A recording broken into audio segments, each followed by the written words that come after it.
Hey YouTube, another video and a new acquisition. Was shopping around Gunbroker and came across this deal here and put in a bid, and now it's mine.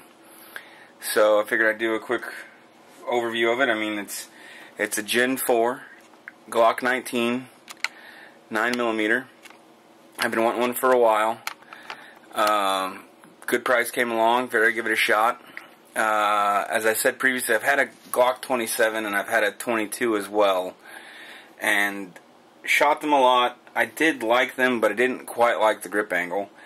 And I mean, I shot good with them. They're very accurate, they're very reliable. Never had a problem with them. But I ended up getting rid of them over time just because they just weren't as comfortable as some of my other firearms. So when the Gen 4s came out, I've been hem-hawing back and forth for some time about whether or not to get one or not. So I figured I'd go ahead and try it. If I don't like it, I can always resell it. But so far, I really enjoy it. I haven't got a chance to shoot it yet. I've only had it a couple days. But I figured I'd go ahead and do some upgrades.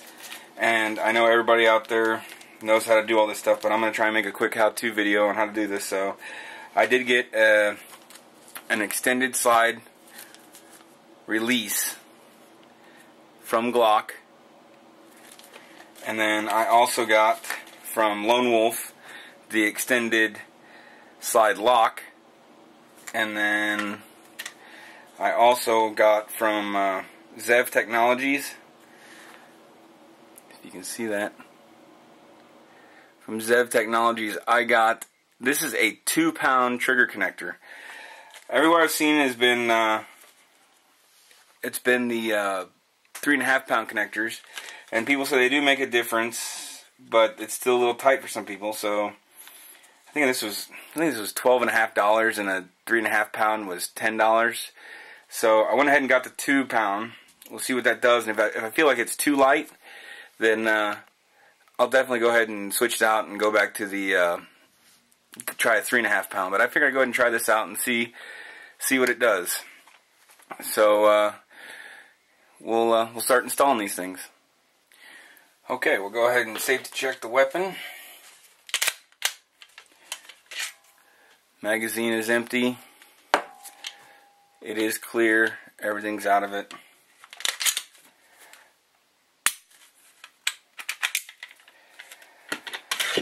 Okay, put the slide over here. Now, originally I was going to, for the trigger bar, I was just going to take out this rear pin and pry it up, but since I'm going to do everything else, I'm going to go ahead and basically fully disassemble this and try to do it on camera to where everything shows up. But I'm not the best person with the video camera, so I'll try to keep my hands out of the way so you can see what's going on. Okay, so all you need is the 3 30-seconds punch, and let me see, move out here a little bit and zoom in just a little bit, see what I can do here. Always remember to take this top pin out first, and take this one out first and put that one back in first. That's really going to help when you go to reinstall this. So we'll just go ahead and give this a, oh, let me get back on camera. All you have to do is give that a little bit of a push. Well, maybe. There we go. Push it. I'm trying to do this on camera, so bear with me. And get that out. And then we need to get that pin. And when you do that, it does help. Let me zoom out a little bit.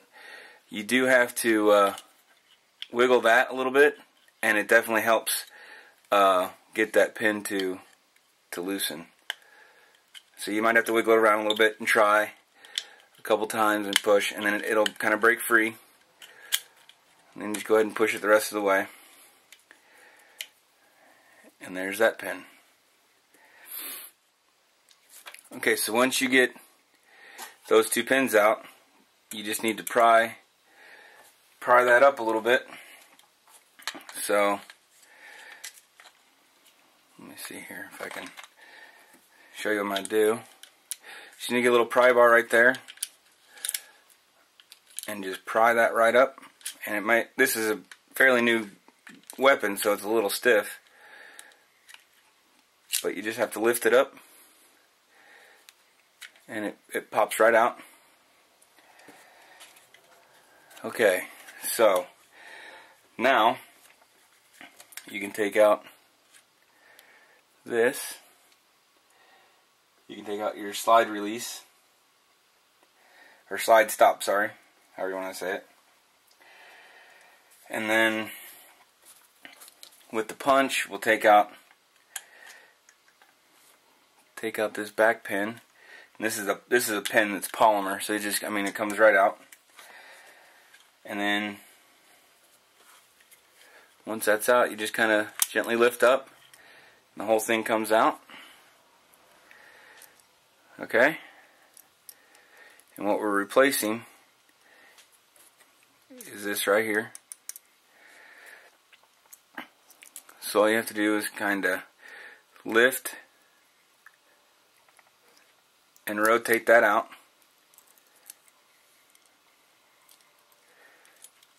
And then I know a lot of people will take a butter knife or a little flat-headed screwdriver like this, and they'll pry that up, but you don't have to if you have the 3/32 punch.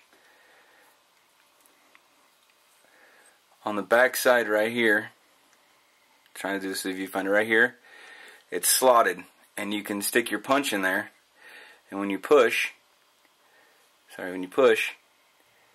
on the back side, see your pin goes right through, that pops out. Now unfortunately this one just hit the ground. Hang on a second.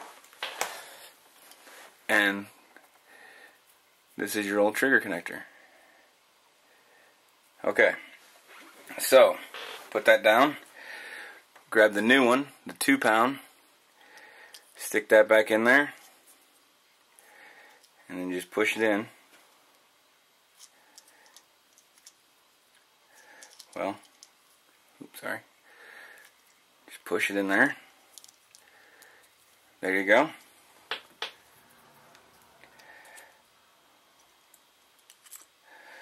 Okay. And then this spring came off, or trigger bar, the trigger bar came off. So you just have to kind of get it back in there, and it can be a pain, but there we go. Okay, so that's connected back, and then just kind of, whoops, sorry, knocking the camera, put it back the same way you got it out, twist it in there, and you're good to go. Okay, so putting it all back together. Let me zoom out here so I quit going out of frame as much. So just drop this back in. Whoop.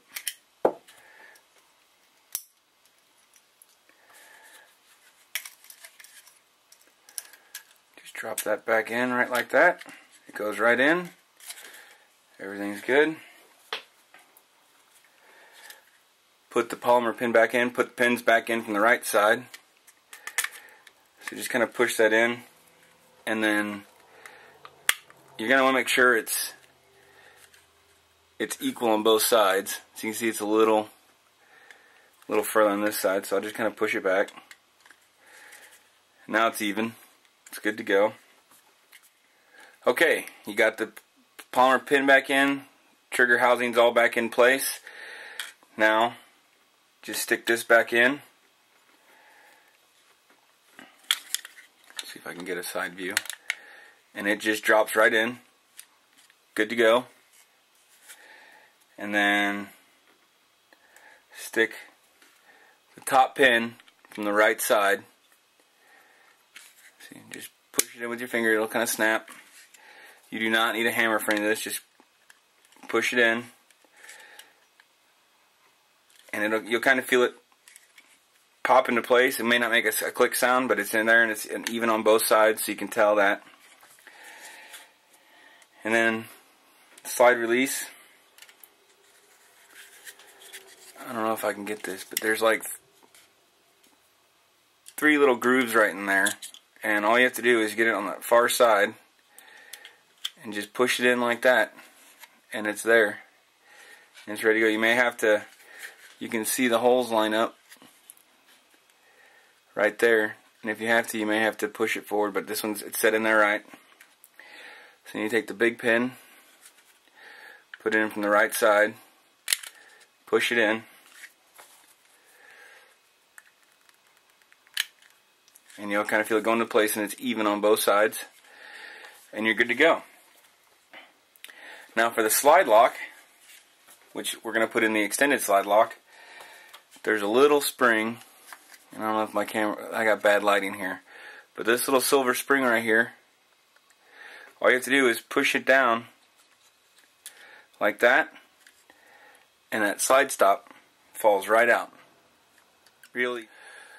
Okay, it just falls out, and then you just have to put the new one in. Remember, the flat face goes towards the muzzle, and this side with the little indent faces you if you're holding the gun getting ready to shoot it. So all you have to do, stick it in that slot, kind of hold it with one finger, depress that spring down to get it started, okay, and then push it and it snaps right back into place, and you're good to go, and now it's extended. Okay, so then just reassemble it.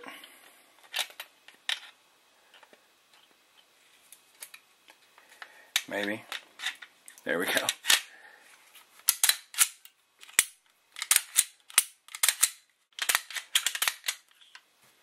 And everything's good. And that trigger is a lot lighter. I don't think it's to where it's uncomfortably light, but it is. That's a lot better improvement. So there we go. So we put in an extended slide lock, and we put in an extended slide lock, along with the 2-pound trigger connector. This is the old 5.5-pound trigger connector. So take it to the range here, hopefully on Sunday, and let everybody know how it goes. But as of right now, I am very, very happy with this Glock. So I know I'm not the best at how-to, and I jump around a bit on the install.